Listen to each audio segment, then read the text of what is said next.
and how critical God is to our everyday existence. Today, I want to talk to you guys about the reason why I thought about the seed of Abraham is simply because I think that sometimes we just need to know who we are. We need to know what we come from. Sometimes we need to know what's inside of us. Let's start off first by talking about what a seed is. Let's go to the book of Genesis. We're going to go to the beginning of Genesis, Genesis chapter 1, and we're going to start reading the verse 11 and 12. Brother, do you want to read for me? Read that. Sure. Today that we're going to do. I think it's just my favorite word. Just right here. Well, that was cool for you. It's your world. I'm just some squirrel. Definitely your world. Can't hear you back. Oh, better. Yeah. I want you guys to always think about the mindset. You come to the presence of God. We transform this place into a church. But I want you to understand, like, just to be in the presence of God, just to be mindful of how beautiful it is and how wonderful it is to sit into the presence of the Lord. It's my phone. Hey, Rico, I'm going to teach Bible study right now. Call you right back, okay?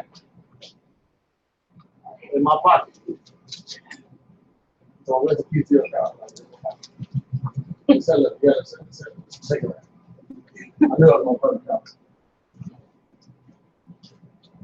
All right, so we're going to get started. We're going to get started in the book of Genesis. We're going to be in chapter 1. We're going to start reading verses 11 and 12.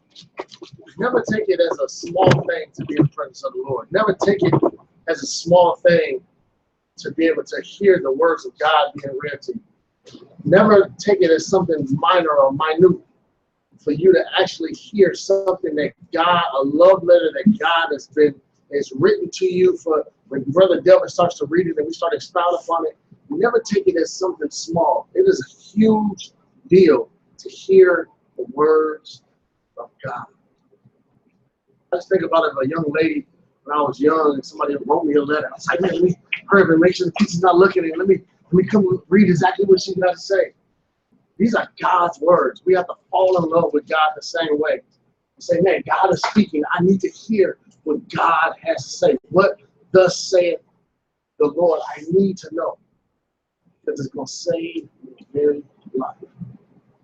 All right, Brother D, let's get into it. We're going to be in chapter 1, verse 11, and we're going to start with verse 12. Genesis chapter 1, verse 11 through 12. And God said, let the earth bring forth grass, and the herb yielding seed, and a fruit tree yielding fruit after his kind, whose seed is in itself upon the earth. And it was so. And the earth brought forth grass, and herb yielding seed after his kind, and a tree yielding fruit, whose seed was in itself after his kind. Now, I want you guys to notice something. We constantly see the seeds are made after what? Its kind, right? Yeah. I'm going to tell you something. There's nothing really special just about a small seed. A small seed is just a seed. It doesn't really do anything until you place it into the right environment. And the right environment for the seed is into the soil.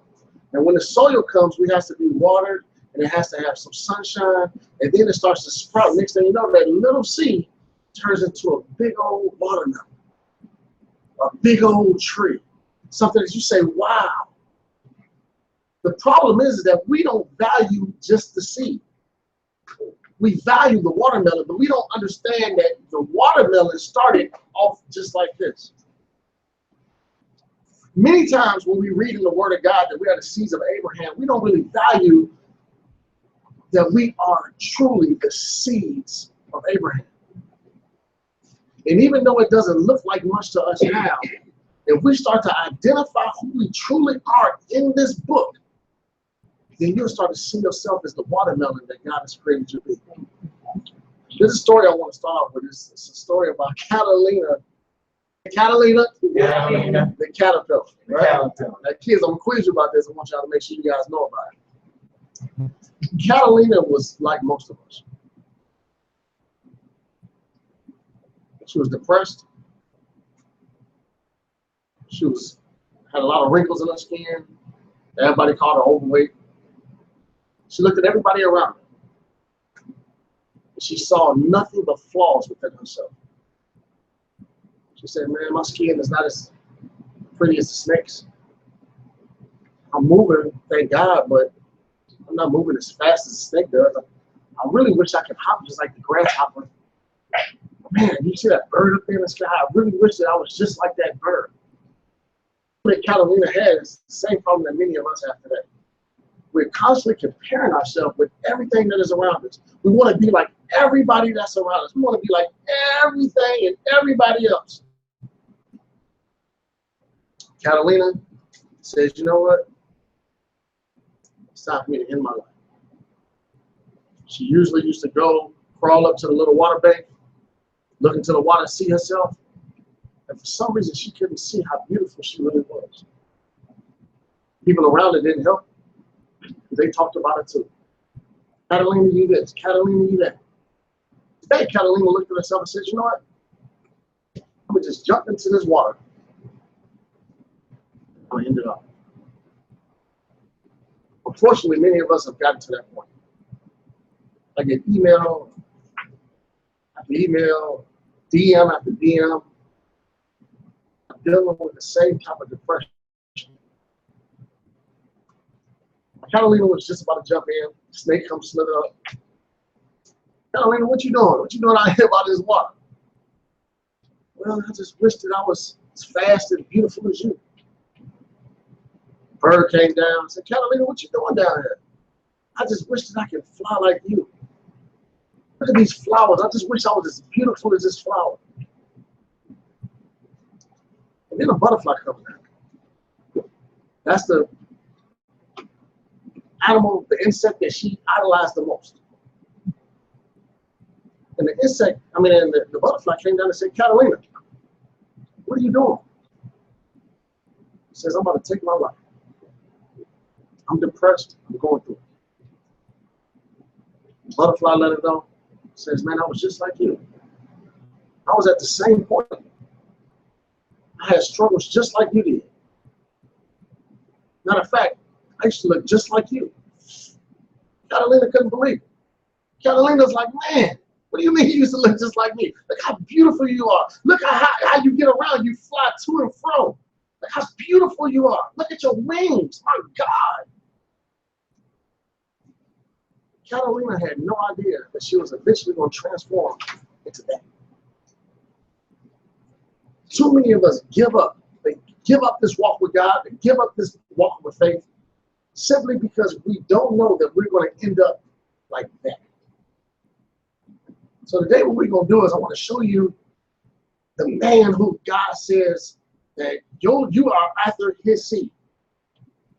When God boasts in the Bible, he boasts after a man named Abraham.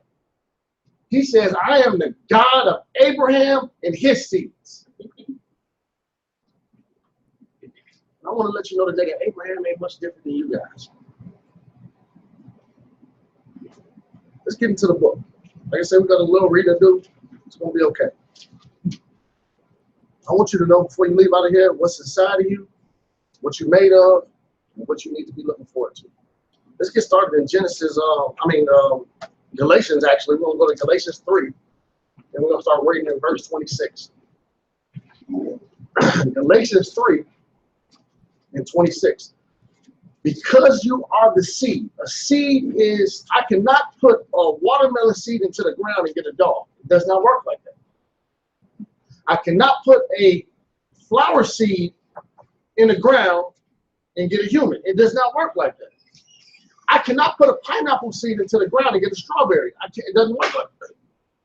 But if I put a strawberry seed into the ground, a strawberry will emerge. If I put a pineapple seed into the ground, a pineapple will emerge.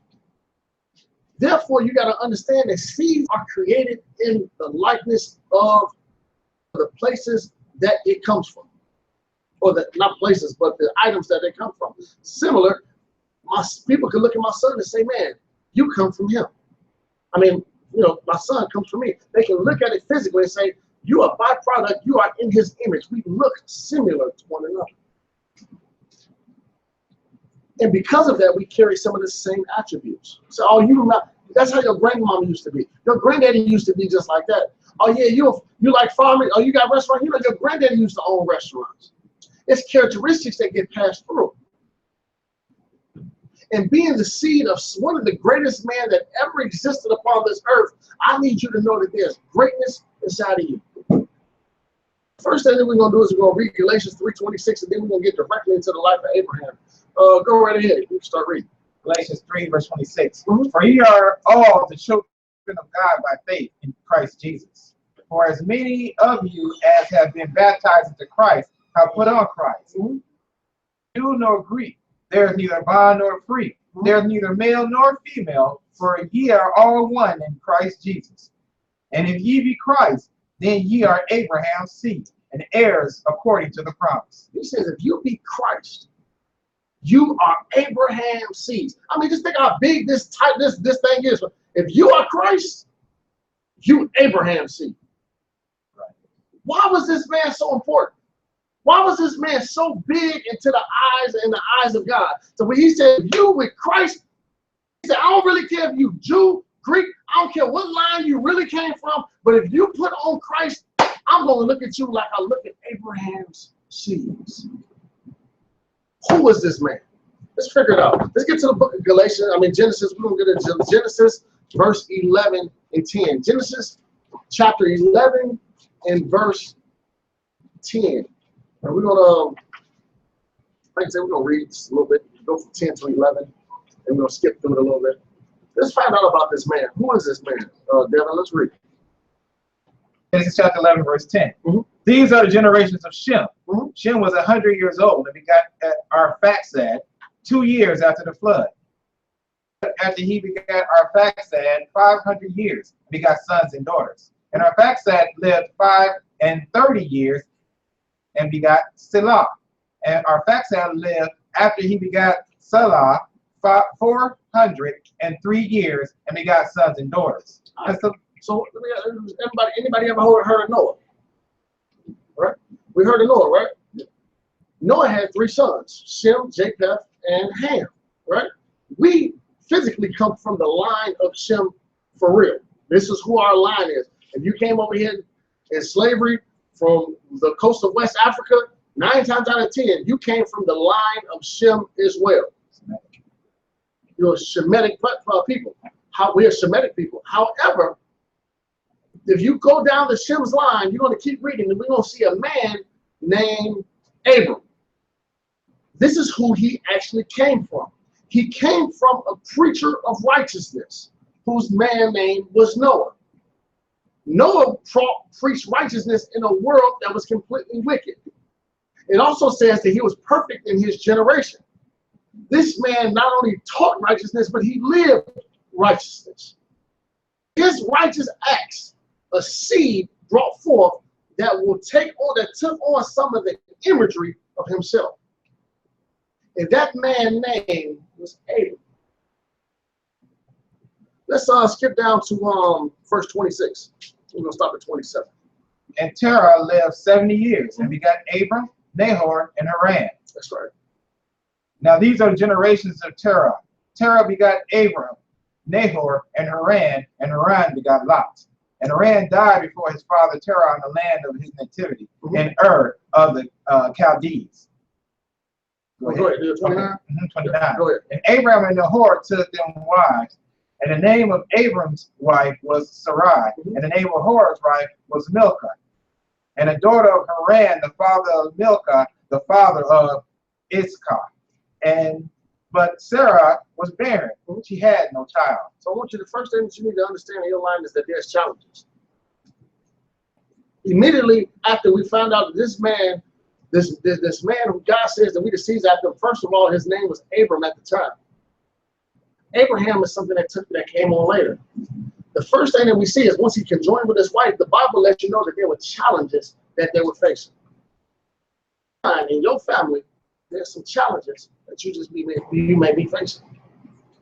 It says that she was barren. That means that she had no children. I don't know. And again, when you read history about this type of stuff, there were so many women that were barren that you had to start asking yourself, why was this?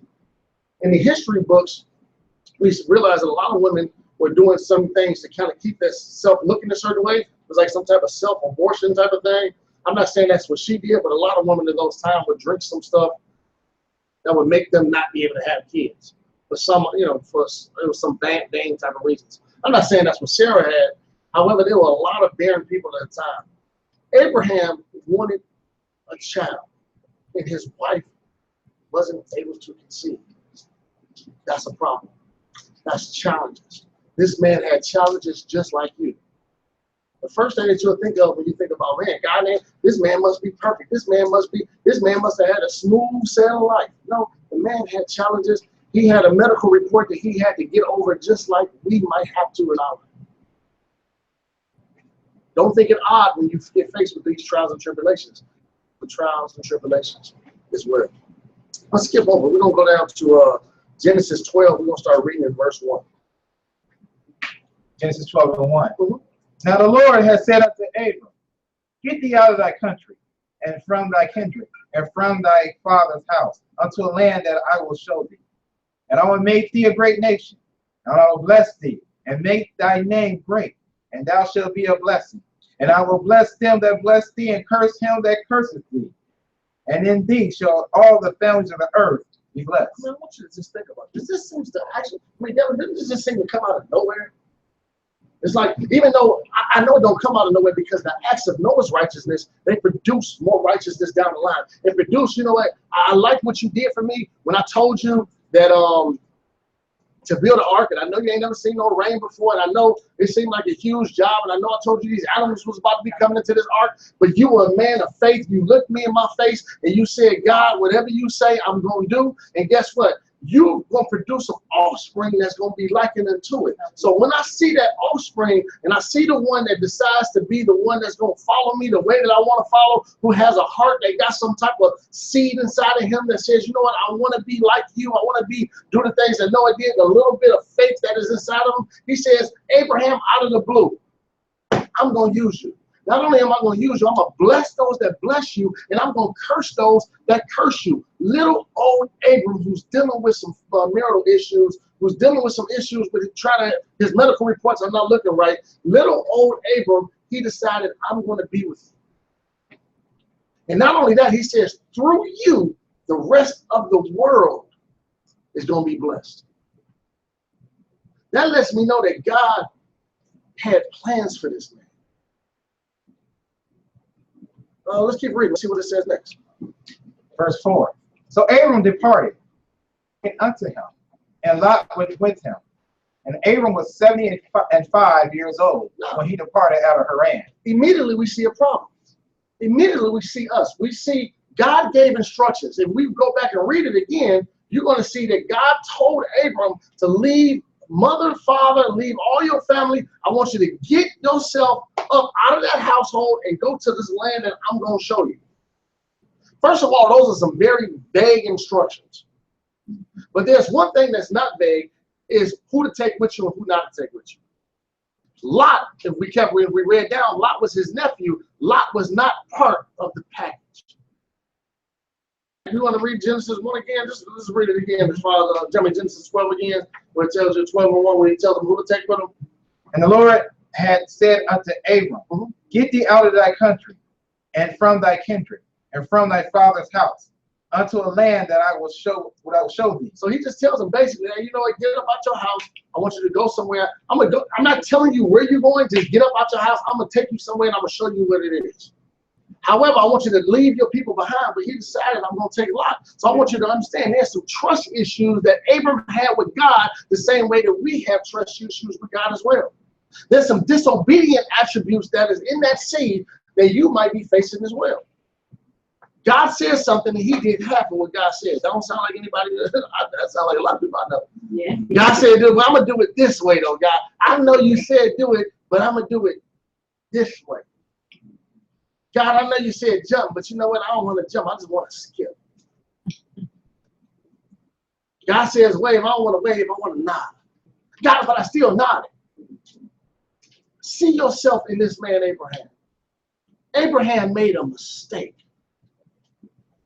because his trust levels with God weren't there yet. And that's where disobedience generally comes from. And God, it's just, I just don't really trust you the way that I really want to. See, that I'm completely rebellious, or I don't trust you the way, I think I need somebody else with me. I know you told me to go, but guess what? If I go, I'm not sure that you're going to protect me, God, because I haven't seen you physically. I just need to, I just need my cousin with me. I need my nephew with me. I need my homie with me. I know you told me to do this, God, but I can't imagine you want me to just go by myself with just my wife. No. I need my home. I need somebody with me. But God told him specific instructions. Go and don't take any of them with you. Let's keep on reading. Let's see what happens next. Let's go down to let's keep on reading because you're gonna see some other stuff in here. Let's keep on reading. Verse 5. Mm-hmm. And Abram took Sarai, his wife, mm-hmm. and Lot, his brother's son, and all their substance that they had gathered. They had gotten in Haran. And they went forth to go into the land of Canaan. And into the land of Canaan they came. Mm-hmm. And Abram passed through the land unto a place of, Sichem, mm-hmm. unto the plain of Moreh. And the Canaanites was in the land. And the Lord appeared unto Abram and said, unto thy seed will I give this land. And there built he an altar unto the Lord, who appeared unto him. And he removed from this unto a mountain on the east, Bethel, his tent, having Bethel on the west and Hai on the east. And there he built an altar unto the Lord and called upon the name of the Lord. And Abram journeyed going on still towards the south. And there was a famine in the land. And Abram went down into Egypt to sojourn there, for the famine was grievous in the land. And it came to pass when he was come near to enter into Egypt, that he said unto Sarai his wife, Behold, now I know that thou art a fair woman to look upon. Therefore it shall come to pass when the Egyptians shall see thee, say, This is his wife, and they will kill me, but they will save thee alive. Say, I pray thee, thou art my sister, that it may be well with me for thy sake, and my soul shall live because of thee. And it came to pass that. Let me stop right there for 1 second. All right. Let me just break down what you guys just read. That God was with a man named Abram. He came to him in a vision, gave him instruction. Abram was smart enough to follow the instructions at least halfway. We found that out in the beginning, right? The second thing that we see is that we see that God comes and talks to this man again and tells him that your seeds is going to inherit this land. Your seeds. So guess what? When I'm talking to you and I'm talking about your seeds, you have any children yet? Do you? No. But guess what? When I'm telling you that, I'm speaking, letting you know that through the seeds that God has implanted in you, they will do great things in this place. I'm giving them something. Now, the people who I'm speaking about don't exist yet because Abram doesn't have any children. Right. I want you to understand that. Then, fast forward to point number 3, he gets to Egypt because there's a famine in the land. He got this fine wife with him, and he's trying to figure out how God is going to do what God needs to do. Because now he's saying, oh, Sarah, I don't want to die. If he dies, then God can't fulfill the promise to bless the nations and to give his children, his seeds, the land of Canaan. Therefore, the trust between what God said and what he thinks is an issue. And it's the same issue that Catalina deals with, the same issue that we deal with, the same issue that is going on today is that our trust levels for God is minimal. Therefore, he starts to think. And think by himself. And he's leaning to his own understanding instead of leaning not to thine own understanding, but in all thy ways, acknowledging God. The Abraham that you would think that is in this book, you thought that Abraham was going to be like, no, I'm a man of such faith. I'm going into Egypt with this beautiful girl and I'm going to just slide because I trust God so much. God lets you know that in your seeds, they just as jacked up as you.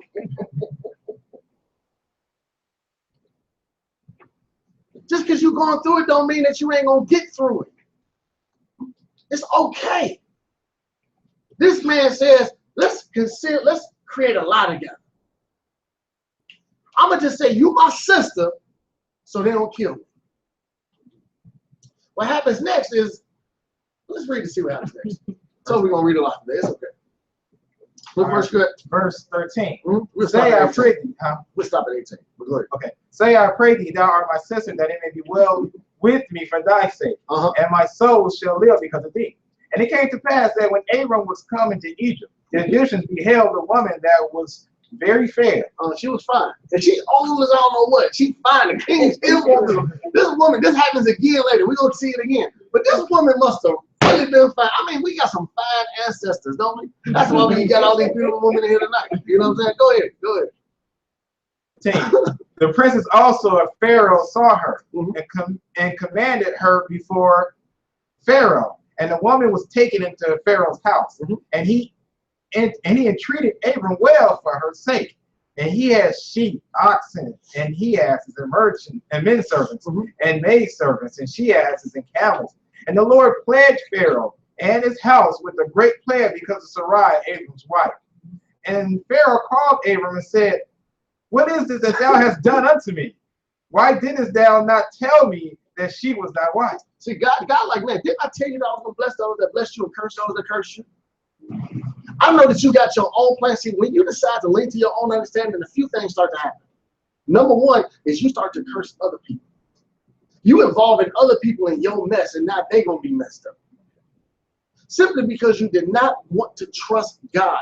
God type of faith is like this. It's like, you know what? I'm walking on one piece of water, but there's nothing underneath my other foot. But guess what? By faith, I must walk. And guess what? I take that step and I say, you know what? Oh, it's another one. And that builds your faith up a little bit. And then you start taking steps. And next thing you know, you start to walk on water. Even though you see sharks, whales, and all types of piranhas underneath your feet, you must keep your eye on Christ. And guess what? You will get to the destination that God has for you to get to. But guess what? You're going to have to walk over piranhas, and you're going to have to walk over whales. But guess what? He's with you, and he's more than enough. Kids, he's more than enough. I mean, he is more than enough. God was looking to see, I'm going to put you in this situation. How are you going to handle it? Even though he messed up, let me show you the goodness of God. He still showed up for him. It says, man, I ain't going to let nobody touch your wife. What's wrong with you, boy? You ain't had to go through all that. Now the king, the Pharaoh, his whole house, I had to plague all of them. I ain't even have to do all that. But now I had to do it because I got to protect you. But just trust me. This was a lesson that Abraham had to go over and learn over and learn over and learn over. And you would have thought that this man would have got all stuff right the first time, because if you Christ, you his seed. That's how dope he was in the sight of God. And he was a mistake maker. Don't get depressed. Don't get down on yourself because you make mistakes sometimes. Pick yourself back up. Learn from them. As you realize, I see, we're about to read, this man kept doing the same mistakes over and over again. But there were certain things that he did right that God really appreciated. And eventually, as we're going to read, he got it right. It ain't the man that falls once that's righteous, or that falls even 7 times that's righteous. It's the man that gets back up from falling. That's the righteous one. That's the one that keeps on trucking. He's the righteous one. All right, let's keep on. Let's go skip on over to chapter 13. Let's read a little. We're going to read like 1 or 2 verses in here, and then we're going to skip to 14. Chapter 13, what verse? Start with 1. Okay. Chapter 13, verse 1. And Abraham went out of Egypt, he and his wife, and all that he had, and Lot with him, into the south. And Abram was very, very rich. How rich was he? Very rich. He was very rich, wasn't it? So you got some rich folk in your family too. 14, I just wanted to throw that in. Let's go to chapter 14. You got some rich folks in your family. Go to chapter 14. Let's go. Genesis 14 and 1. Verse 1. And it came to pass in the days of Amraphel, king of Shinar, Arioch, king of Eleazar, and Chedorlaomer, king of Elam, and Tidal, king of nations. These made war with Barak, king of Sodom, with Bersha, king of Gomorrah. Look, I know there's some weird names. Let's skip down to verse 12. Let's skip down to verse 12. Skip down to verse 12. Let's get to the meat of it all. Don't worry about that. And they took Lot, Abram's brother, son, who dwelt in Sodom, and his goods, and departed. And there came one that had escaped and told Abram the Hebrew, for he dwelt in the plain of Mamre, the Amorite, brother Eshcolo, and brother Anir, and these were confederate with Abram. All right, so what ends up happening, I just want to just go through this real quick. What ends up happening is Lot gets taken away. They get to the point in chapter 13, they get to the point that they had so much stuff. When he talks about how very rich they got. Matter of fact, go 13 real quick. I want to just point out one small thing while I'm telling you guys the story. They had got so rich because God was with them, God's hand was on them, that it was like just too many people. It was too much hurt, just too much, and it became to be conflict. Okay, I want you to understand something. Again, it's my second time making the same point. But when you constantly bring people that God told you not to bring with you, all you're going to do is bring conflict and chaos into their life, even if you think that it's a good thing. Sometimes that God is trying to get you to do something, and He might just want you to do it by yourself.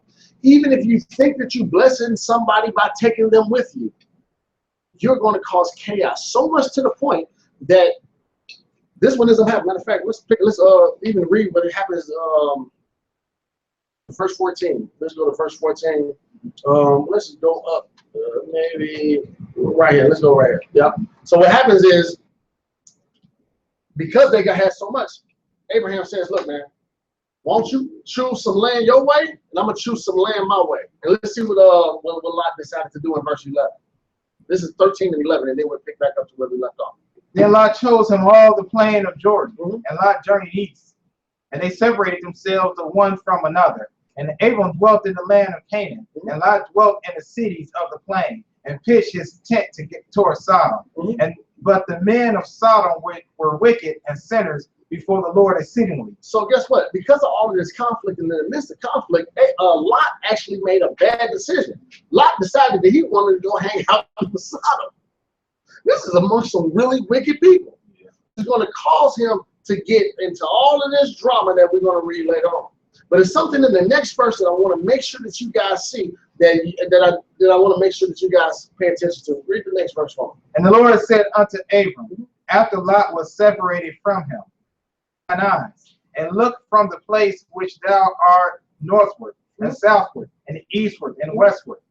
For all the land which thou seest, to thee will I give it, and to thy seed forever. Now remember when we first started reading about Abraham, and God came to Abraham and said, I'm going to give you this land. I want you to leave up out of here, and I got something for you and your seeds forever. Remember all of that? Remember he just told him to get up and go? He didn't know where he was going.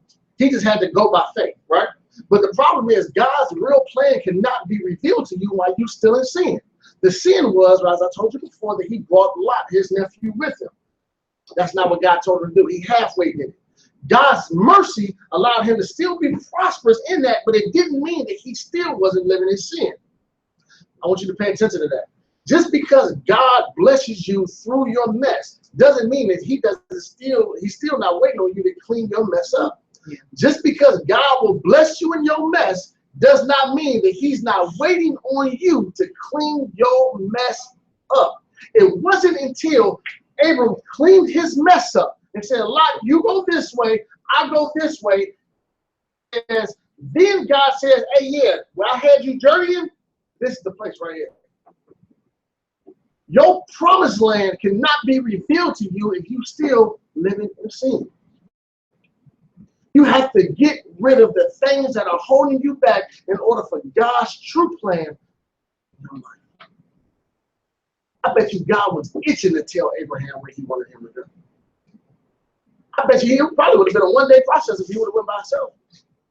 But because he didn't listen, it caused chaos for Lot, chaos for his herdsmen, chaos for Egypt, chaos for everybody. And then as soon as he gets rid of them, bam, here's your promised land that I'm giving you and your seeds for. Now let's go back to the 14th chapter. And we already started reading in verse 12. What did we stop at? So we can pick back up probably 13 maybe? Yeah, 13. Let's pick back up. Well, did we finish 12 or no? Yeah, we finished 12. So as you see, there was a war. All of these people decided they about to go do something with Sodom and Gomorrah. What happens is, in the process, Lot gets taken.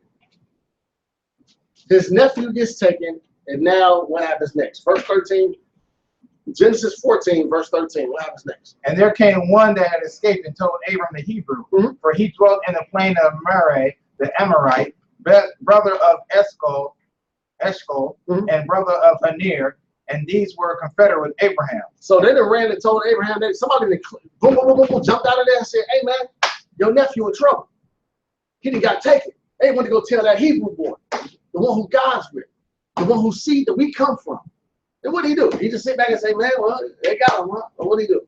And Abraham heard that his brother was taken captive. He said, no. Go ahead. What did he say? He armed his trained servants, born in his own house, 318, and pursued them unto Dan. And he divided himself against them, he and his servants by night, and smote them and pursued them unto Say the word gangster. You got some gangsters in your family.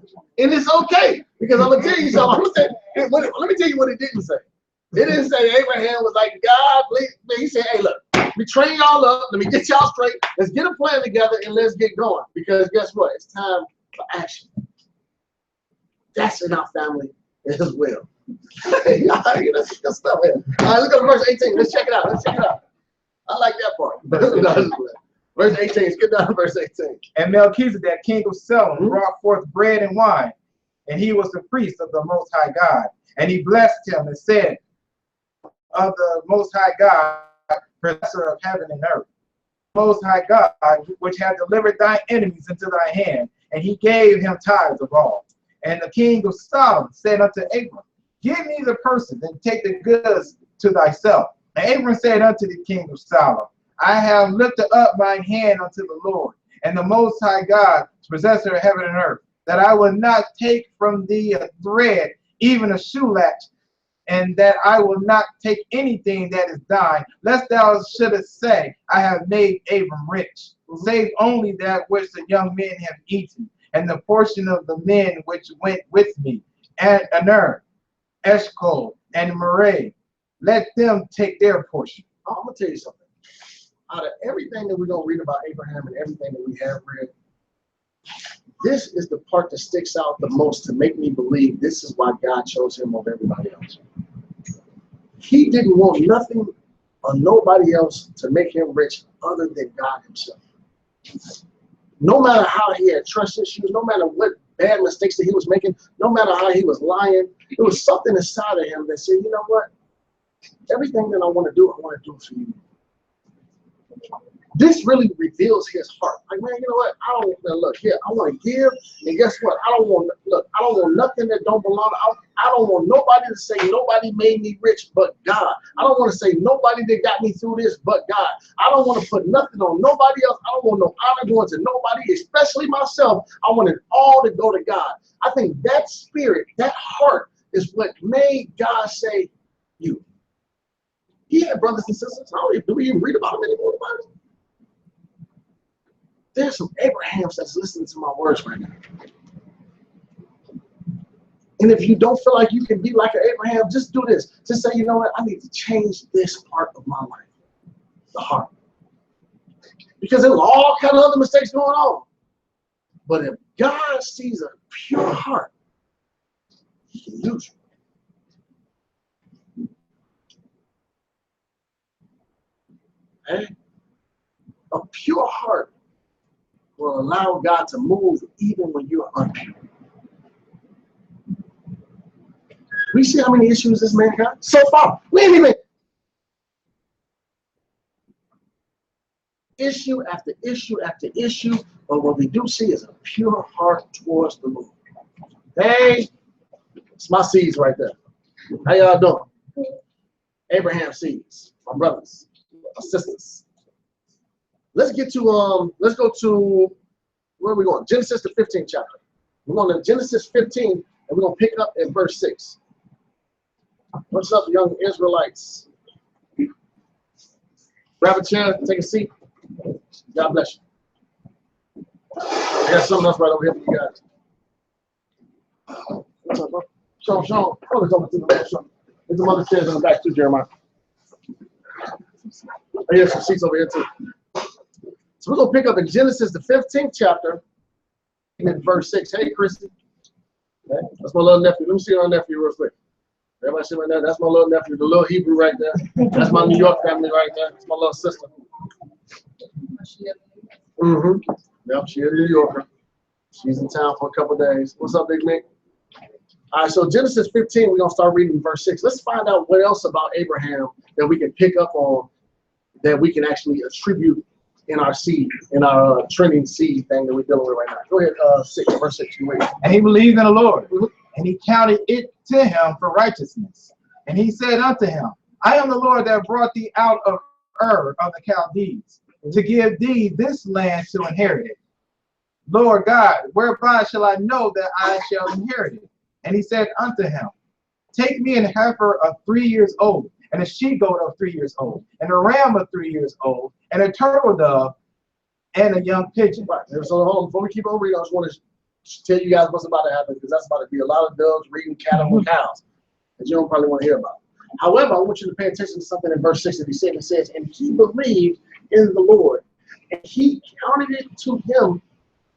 See, sometimes when you just got to simply believe what God says, sometimes he says, you know what, man, I need that part. I need that in my life. It also lets you know, as we're going to fast forward, about the word believe, which we talk about all the time, that it's always about action, not just knowing. When he said go, he went. When he said do, he did.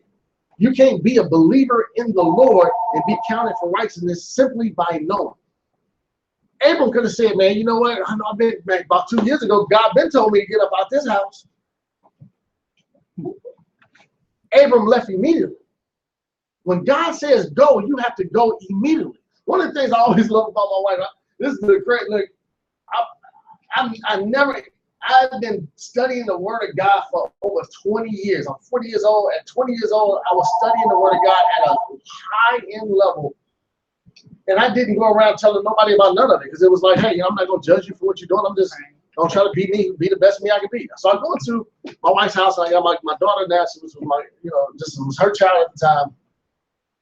You know, go in there, got this beautiful old Christmas tree in there. And I don't say nothing about it. I just go in and sit down and this, that, and the third. And she's like, man, what you doing for Christmas this year?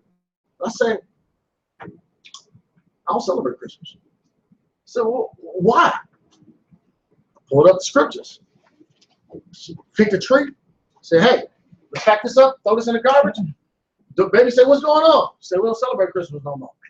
I said, man, that's the type of Abraham spirit that we got to have. Because when God spoke, he did.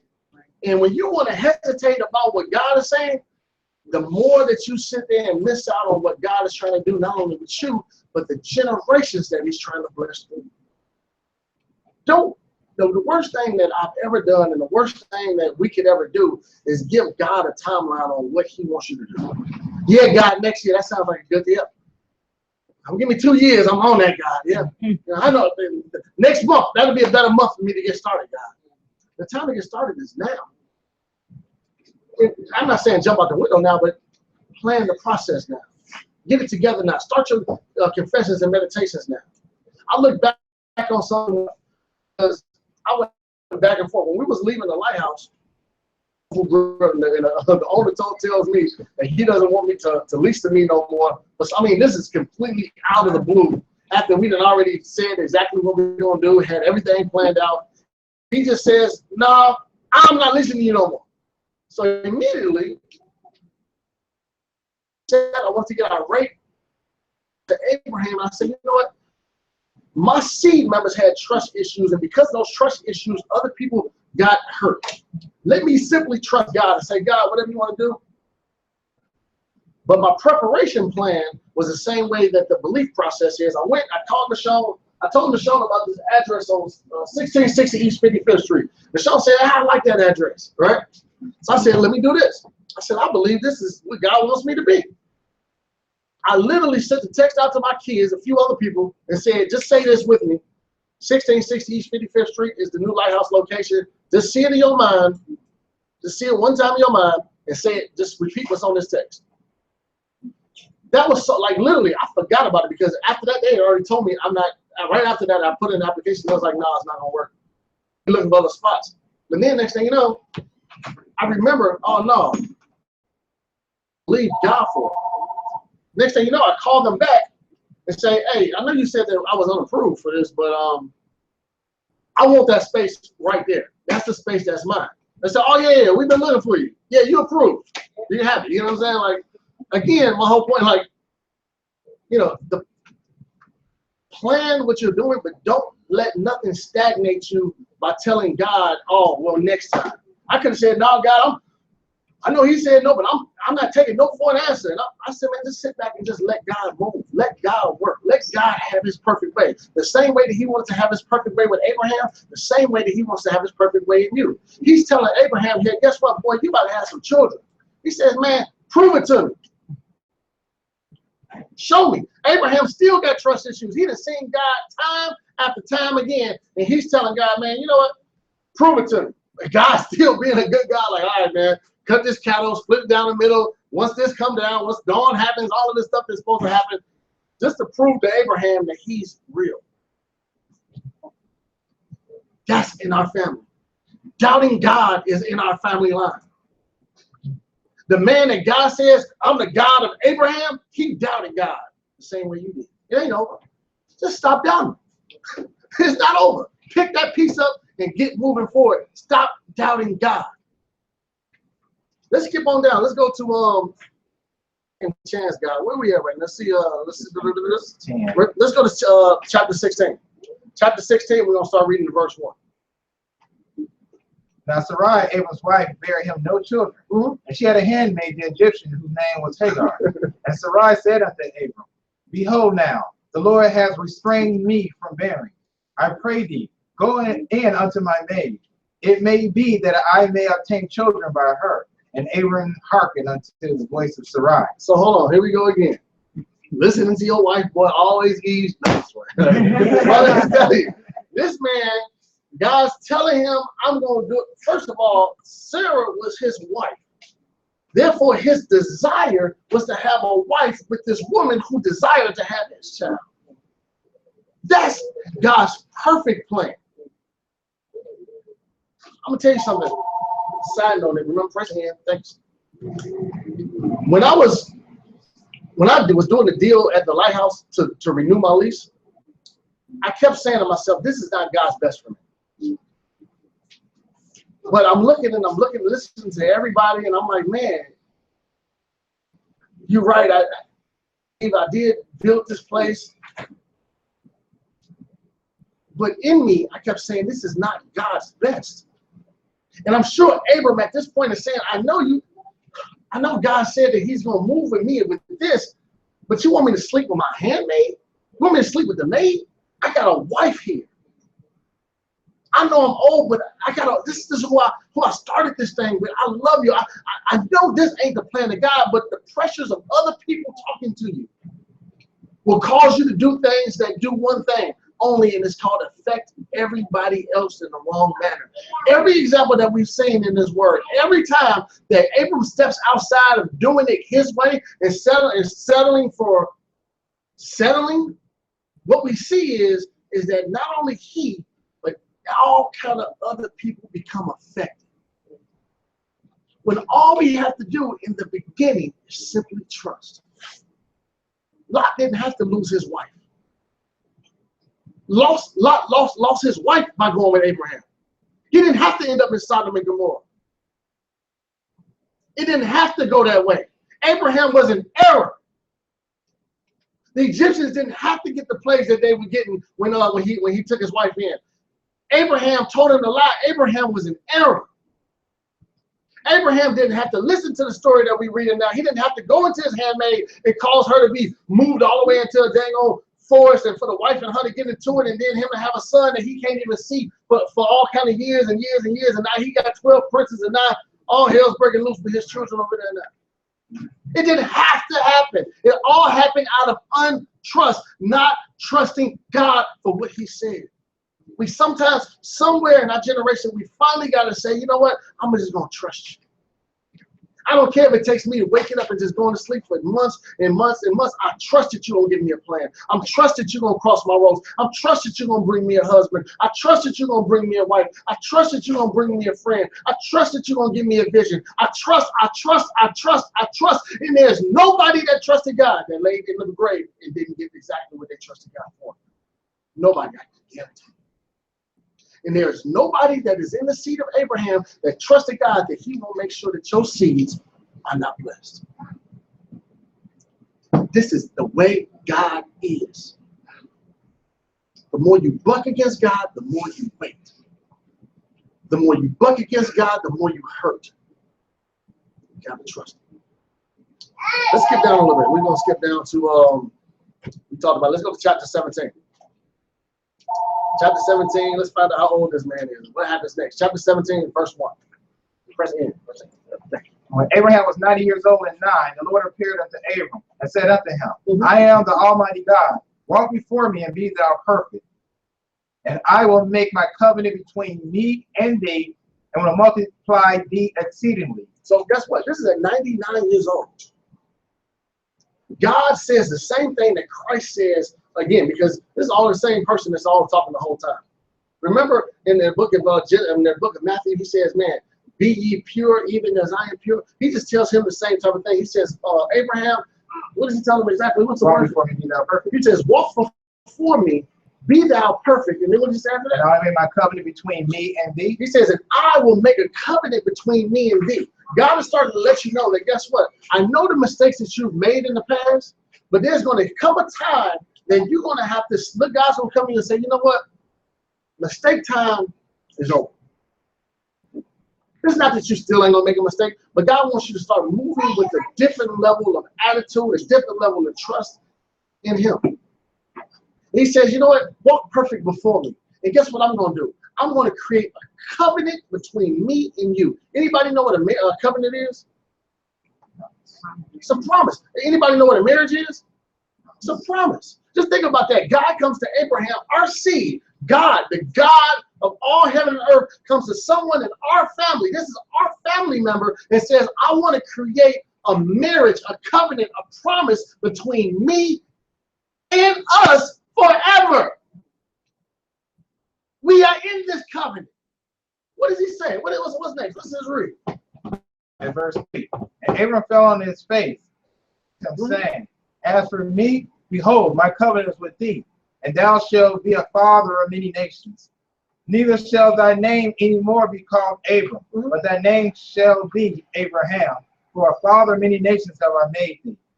And I will make thee exceedingly fruitful, and I will make nations of thee, and kings shall come out of thee. And I will establish my covenant between me and thee, and thy seed after thee, and their generations for an everlasting covenant. Somebody say that's me. Somebody say that's me. Let's keep on reading what this covenant is all about. Go ahead. To thee, and to thy seed after thee. And I will give unto thee, and to thy seed after thee, the land wherein thou art a stranger, all the land of Canaan, for an everlasting possession, and I will be their God. I want you to understand something. The main thing that he's telling you here is that the covenant that he has with us that's sitting in this room is that he's going to be our God. I mean, just think about it. He's letting him know, you know what? Based upon what I've seen, based upon what I'm dealing with you, I'm going to be your children's God. I'm the only God that there really is. I'm the what that people my daddy used to say, I'm the P-Funk. I'm the HNIC around here. I'm Joe Jackson up in Gary, Indiana. You know what I'm saying?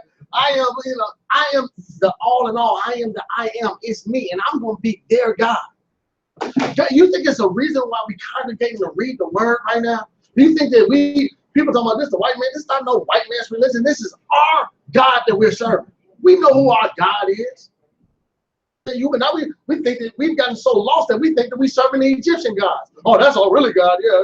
Man, boy, you better figure out, man, we are from the seed of Abraham, and this is our God, and this is our inheritance for us to call upon his name, and that he hears us. For us to call upon the laws of God, to read them on the Sabbath days, to keep his covenants holy. This is an honor. Yeah. Because when we do this, he says, man, let me activate that promise that I was giving Abraham to that young lady right there. Let me activate that promise to that man right over there. I was listening to my kids' program the other day. They were watching this program called Lab Rats. And there was this one guy, his name was Bree something and Chase. Yeah, Lab Rats, Bree, Adam, and Chase, right? So Chase had something inside of him that later says, oh yeah, you got this app inside of you. And he's like, man, I got the app inside of me. He didn't know he had the app inside of him.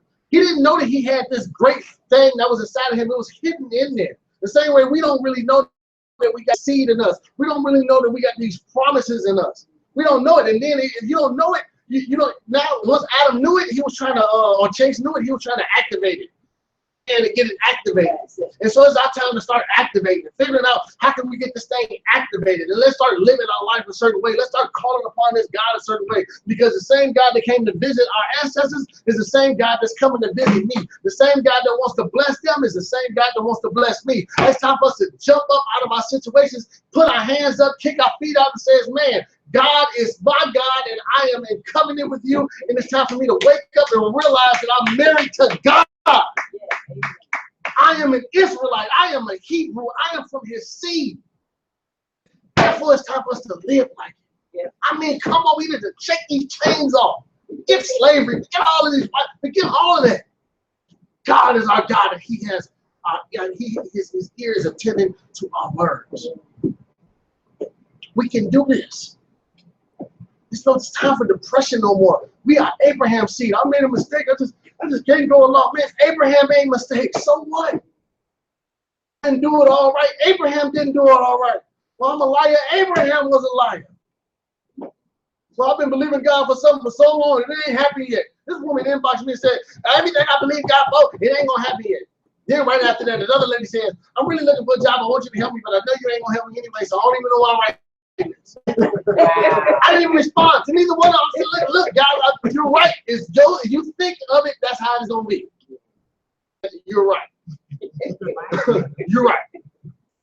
God been waiting on. You've been waiting on God for so long. How long, baby? You ain't even 40 years old. This man been waiting 99 years for a baby. He ain't got it yet. We need to know who we are, who we come from. You ain't in no bad situation, girl. Call me in 50 more years and tell me how it's going. God ain't giving up on you. God's timing ain't always our timing. But if you write the vision, make it plain upon tape so that he that read it can run with it. If you know it's going to seem like it's taking time, it's going to be right on time. We serve an on-time God. Let's keep on reading. Let's see what we're talking about next. What we got? Verse 10. This is my covenant which ye shall keep between me and you and thy seed after thee. Every man child among you shall be circumcised, and ye shall circumcise the flesh of your foreskins, and it shall be a token of the covenant betwixt me and you. The doctors try to talk my daddy out of circumcising us. Don't let the doctors talk you out of keeping the covenant. Because there's conditions to a covenant the same way there's conditions to marriage, and that is circumcision. I don't know what Paul's talking about. I don't know what nobody else talking about. All I know is I need to get in this covenant, and guess what? Circumcise me, and I'm going to circumcise my son on the 8th day. And I say, hey, I'm going to wait, and I'm going to cut my son thing off on the 8th day. I'm going back. I do it myself. Okay, you just circumcise somebody the other day. So, hey, you got to circumcise right. This is a part of my covenant, and I don't care what nobody else got to say. I can't afford to not please God to try to please a man. All right, keep on going. Let's go.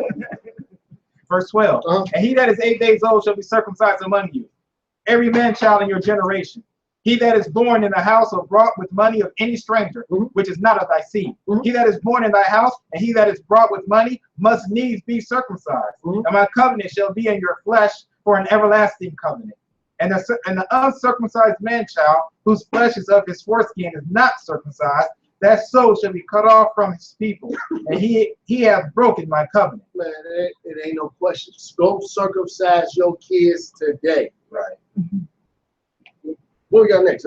We have verse 15 yet? Verse 15. All right, come on, let's read verse 15. And God said unto Abraham, after Sarai thy wife, thou shalt not call her name Sarai, but Sarah shall her name be. And I will bless her, and give thee a son also of her. Yea, I will bless her, and she shall be a mother of nations. kings of people shall be of her. See, God has plans for your loved ones already. He didn't have to go out and go get Hagar pregnant. God already had a plan for her. If you trust him, he'll reveal it.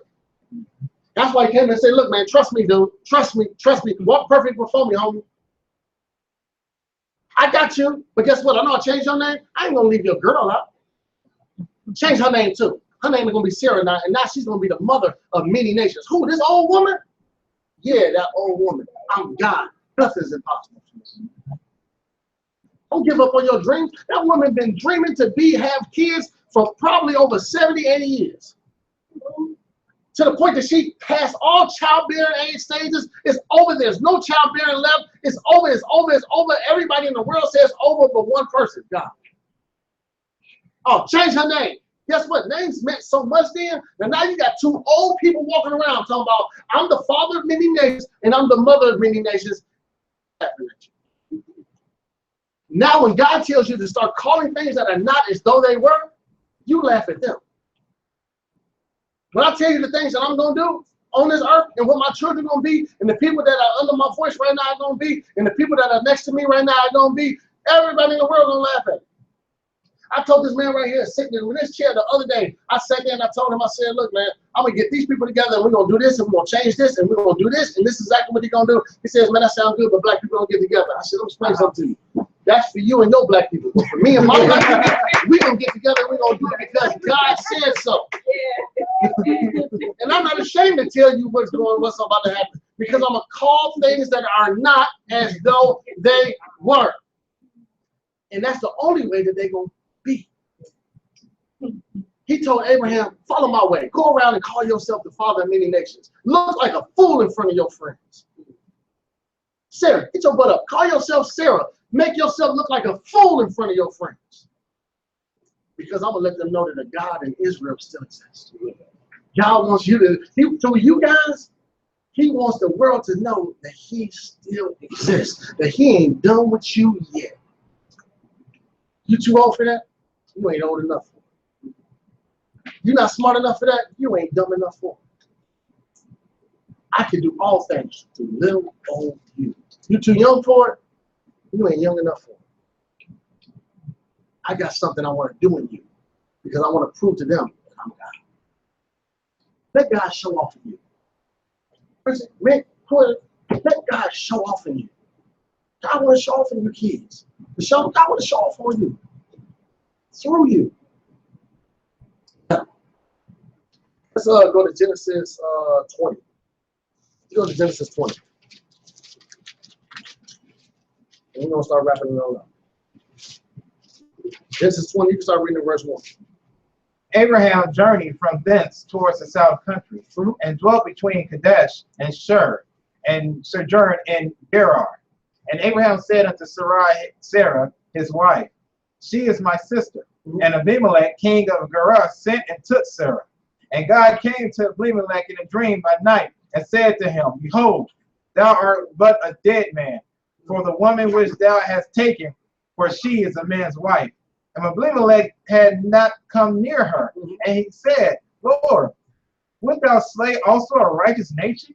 Said he not unto me, she is my sister? And she, even she herself, said, he is my brother. Is the integrity of mine heart and innocent of my hands have I done this?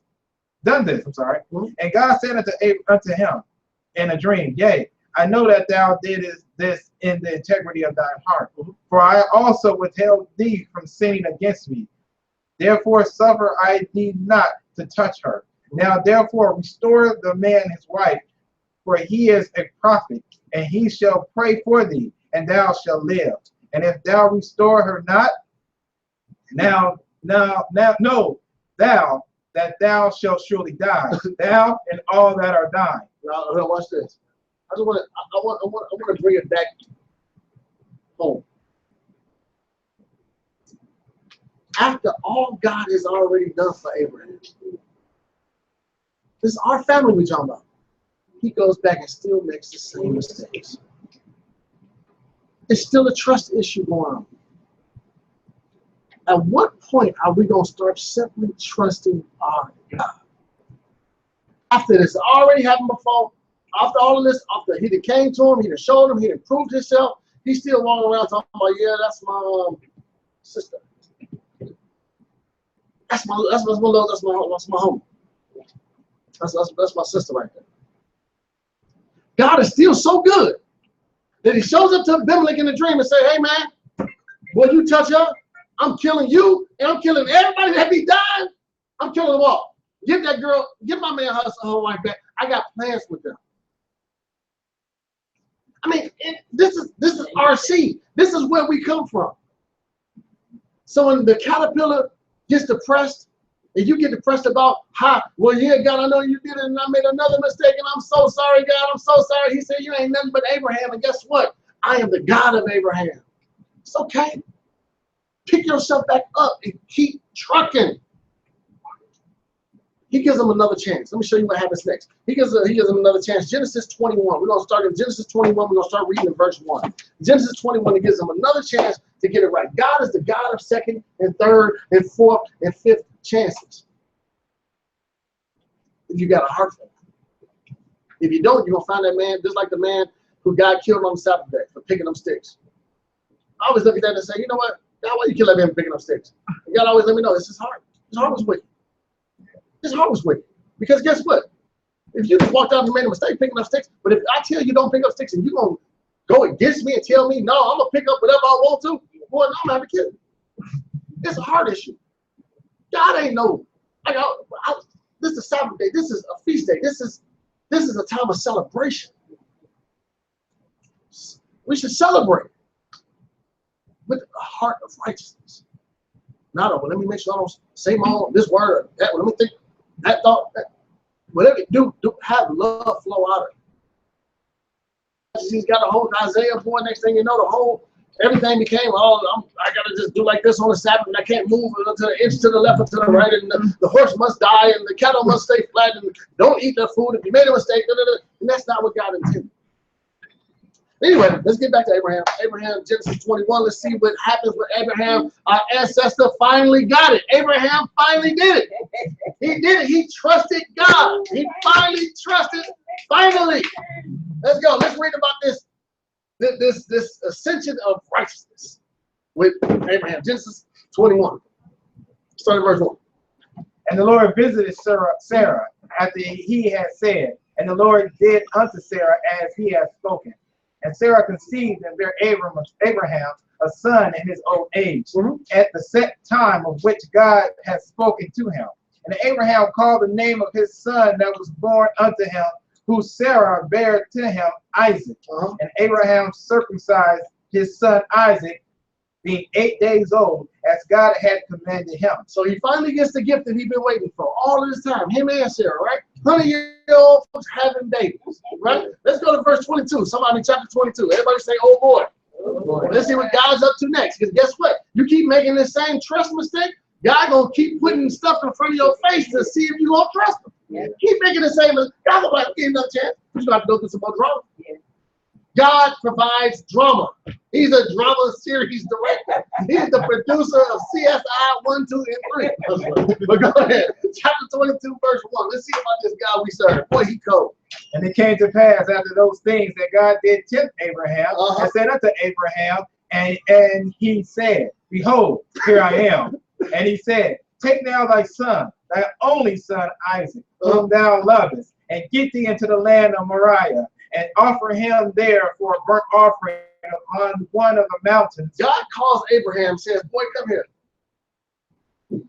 We'll take that boy. Which one? You know, the only boy you got in this house. Isaac, go take him up, and I want you to go kill him. This is a good daddy we talking about. God is a good father. Because God didn't allow his trust just to linger on for the rest of his life.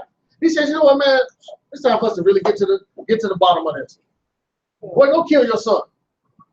I told you to go do it and get it done now. Go take care of it the way I told you to take care of it. This is what I want you to do.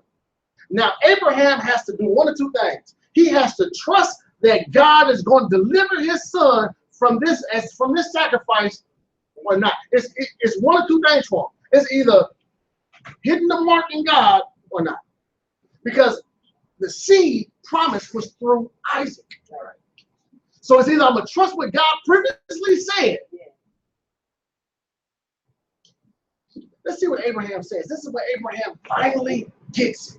Go ahead, keep on reading. See what he says next. Verse 3. And Abraham rose up early in the morning and saddled his ass and took two of his young men with him. He ain't wait till next week. Nope. He says, I'm ready for this challenge. I done messed up this time. I done messed up this time. I done messed up this time. You delivered me from Egypt. You delivered me from Abelament. You delivered me from Sodom. You delivered me. You delivered me. You delivered me. And guess what? You ain't about to stop delivering me now. Saddle that ass up and let's go. No, not like that. No, don't do that. Don't do it like that. Don't do it like that. Come on. What's next? And Isaac his son and clave the wood for the burnt offering and rose up and went unto the place of which God had told him. And then on the third day, Abraham lifted up his eyes and saw the place afar off. And Abraham said unto his young men, abide ye here with the ass, and I and the lad will go yonder and worship and come again to you. What is that? He says, y'all stay right here. Me and my boy, we'll be back. That lets you know here. Now I'm trusting. Not because guess what? All is on the line. This is my son. My son, all's on the line. God, I know what you want. Don't trip. Hey, y'all, me and my son, we'll be back. I don't care if you got to raise him from the dead. I don't care what you're going to do, God. But guess what? We'll be back. Just think about that. Just think about what type of trust that takes. You go through trial, you go through trial, you go through trial. Somebody's asked me today, man, my daddy keeps telling me this. My daddy keeps, I said, boy, just listen to whatever your daddy's saying. Whether you agree with it or not. Just listen. Just listen to what your daddy got to say. Because guess what? Your daddy loves you. He had to listen despite of. Let's get down. So let's find out what happens next. What we going to listen to? We want to get right here and over to the Abraham said, all right, go ahead. All right, go to 7 because he said some funny stuff in there. What's that birthday girl? My college student on her way. All right, let's pick up Marie. Go ahead. Verse 7. And Isaac, Genesis chapter 22 and verse 7. And Isaac spake unto Abraham his father and said, my father. And he said, here am I, my son. And he said, behold, the fire, the wood. But where's the lamb for a burnt offering? So guess what? He ain't telling son what the plan was. Because guess what? It ain't going to tell my son what the plan is. Because guess what? I already know we coming back. But his son looked and said, hey, man, I see all the stuff for the offering. That lets me know a couple of things. That he understood sacrifice and offering already. All throughout this thing, you're going to see that he constantly, oh, God did this. Let me build an altar. Let me give. Let me figure out a way to give. Let me figure out a way to give back. That's the heart thing that I was talking about. I'm going to keep giving because I don't want nobody to say that I had a kid of my own.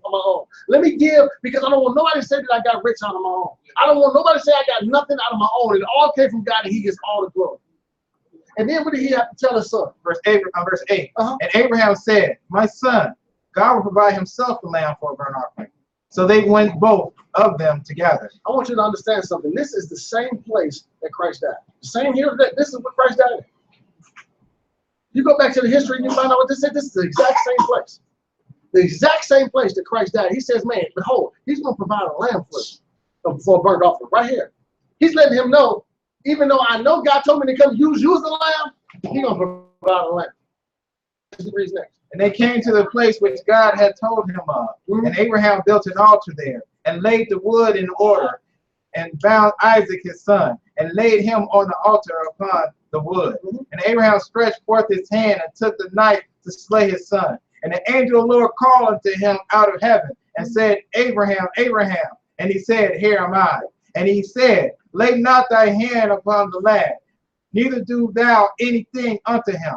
For now I know that thou fearest God. I want you to understand something very plainly. Abraham had finally got to the point that the angel had to call his name twice. Abraham, Abraham. He had convinced himself that no matter what, I'm going to slay my son because I'm going to do the will of God no matter what. I don't care if he's going to raise him up. I don't know what he's going to do, but I know that God won't let me down. So if it takes me doing this, I'm going to do it. If it takes me keeping the Sabbath, I'm going to do it. If it takes me leaving fornication, I'm going to do it. If it takes me not lying, I'm going to do it. If it takes me to do whatever it takes for me to get into the face of God, I'm going to do it. That was the mindset of our ancestor, and that's the mindset that God has displaced amongst us.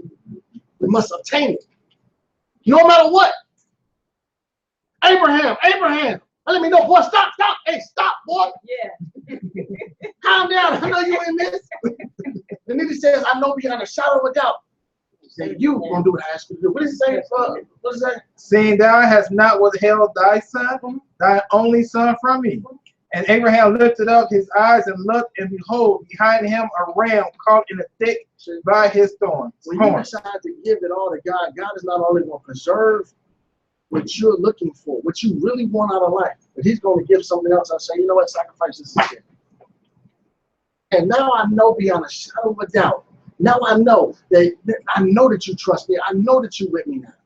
Now I know that you ain't going nowhere. Now I finally get, man, after all the trials and tribulations we've been through, I know who you are to me now. And that's the same reason that Christ, when he says, you know what, I don't want to do this no more, he had to think probably back on Abraham and say, no, I'm that lamb. I got to get sacrificed.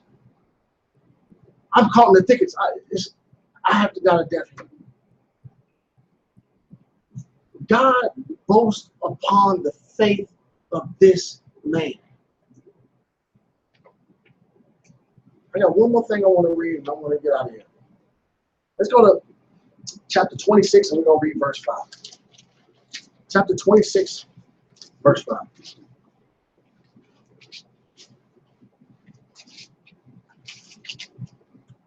Go ahead and read. Because that Abraham obeyed my voice, kept my charge, my commandments, my statutes, and my laws. And Isaac dwelt in Gerar. Abraham did what now? To read it one more time. What did Abraham do? Kept my charge, Commandments, my statutes, and my laws. And my law. He said, "This is." He didn't talk about all the mistakes Abraham made. This is the legacy of your Abraham. I don't know, babe. What? Oh, she did this. She kept my Sabbath days. She organized for me. She helped me out. I was her God. I'm her God. I'm her girl. You her seed. What you need? He ain't talking about, well, he a liar. He a cheater. He didn't do it. That wasn't God's memory of Abraham. God's memory was the Abraham that got it right. So who are you? Because I told you what a seed does. It only produces after its own kind. Abraham is here. I know you make mistakes, but guess what? The great Abraham is here. I know you worry and doubt, but the great Sarah's seed is here. God is trying to change some names in here. Change your destiny in this place. We got obedience in us. We have God in us. We have covenant in us. So much to the point that he says, if you are Christ, you are this man's seed. We are seeds. Let's live life. God bless you. Thank you for your time. Yeah, hope you guys got